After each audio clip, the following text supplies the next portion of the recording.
সুপ্রিয় শিক্ষার্থীরা, A to Z academy চ্যানেলের পক্ষ থেকে তোমাদেরকে স্বাগতম। আজকের এই পর্বে অষ্টম শ্রেণীর বিজ্ঞান বিষয়ের প্রথম অধ্যায়ের পরবর্তী পর্ব নিয়ে আলোচনা করব।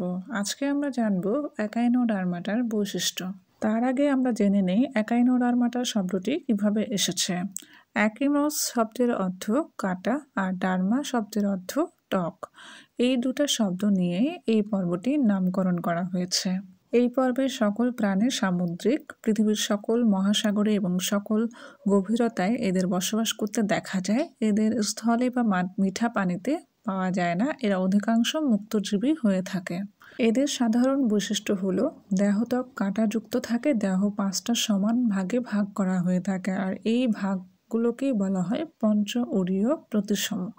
পানি সংবহনতন্ত্র থাকে এবং নালীপথের সাহায্যে ওরা চলাচল করে। পূর্ণাঙ্গ প্রাণীতে অঙ্কীয় ও পৃষ্ঠদেশ নির্ণয় করা যায়, কিন্তু মাথা চিহ্নিত করা যায় না। অর্থাৎ পূর্ণাঙ্গ প্রাণীতে সামনের অংশ আর পিছনের অংশটা চিহ্নিত করা যায়, কিন্তু মাথা পাওয়া যায় না, যেমন তারা মাছ, সমুদ্র শসা ইত্যাদি। এরপর আমরা জানব মেরুদণ্ডী প্রাণী শ্রেণীবিন্যাস। তার মধ্যে যে পর্বটি আছে সেটি হচ্ছে কর্ডাটা। কর্ডাটা শব্দটি এসেছে কর্ডা শব্দ থেকে, যার অর্থ রজ্জু বা নালী। এরা পৃথিবীর সকল পরিবেশে বাস করে। এদের বহু প্রজাতি ডাঙায় বাস করে। জলচর কর্ডাটাদের মধ্যে বহু প্রজাতি স্বাদু পানিতে অথবা সমুদ্রে বাস করে। বহু প্রজাতি বৃক্ষবাসী, মরুবাসী, মেরুবাসী, গুহাবাসী ও খেচর হয়ে থাকে।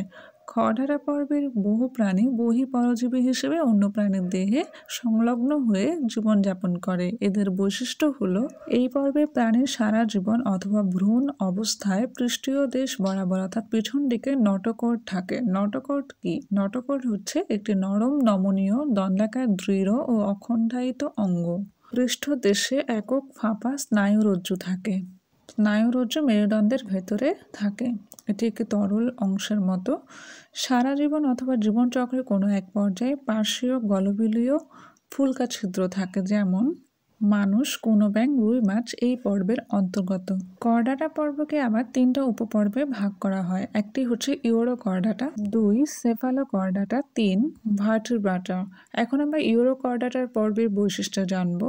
প্রাথমিক অবস্থায় ফুলকা রন্ধ্র, পৃষ্ঠীয় ফাঁপা স্নায়ুরজ্জু থাকে। শুধুমাত্র লার্ভা দশায় অর্থাৎ শুধুমাত্র ছোট অবস্থায় এদের লেজে নটোকর্ড থাকে, উদাহরণ অ্যাসিডিয়া। এরপর আমরা জানবো সেফালোকর্ডাটার বৈশিষ্ট্য। সারা জীবনে এদের দেহে নটোকর্ডের উপস্থিতি দেখা যায়, দেখতে অনেকটা মাছের মতো, যেমন ব্রানসিওস্টোমা। এরপর আমরা জানবো ভার্টিব্রাটা। এই উপপর্বে প্রাণীরা মেরুদণ্ডী প্রাণী হিসেবে পরিচিত। গঠন ও বৈশিষ্ট্যের ভিত্তিতে মেরুদণ্ডী প্রাণীদের 7টা শ্রেণীতে ভাগ করা হয়েছে।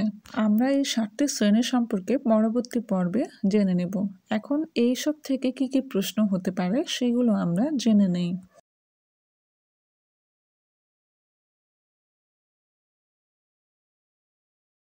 এই ছিল আজকের পর্ব। পরবর্তী ভিডিওগুলো পেতে আমাদের চ্যানেলটি সাবস্ক্রাইব করুন। ধন্যবাদ।